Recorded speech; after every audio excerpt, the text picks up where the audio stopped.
13th day of the series 30 days challenge, and today's question is, can I describe my last meal that I have had last night in English? Yes, of course I can describe. Well, last night I had rajma chawal. Rajma chawal is one of my best meals that I have had last night. It's a classic dish from India. In English, it is called kidney beans. Let me tell you, I have rajma chawal frequently, and rice is the perfect match for rajma.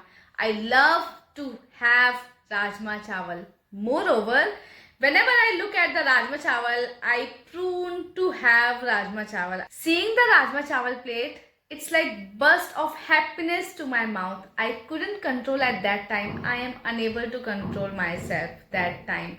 And seeing a plate of rajma chawal, it brings a happiness to my face and fills the happiness, the joy on my heart.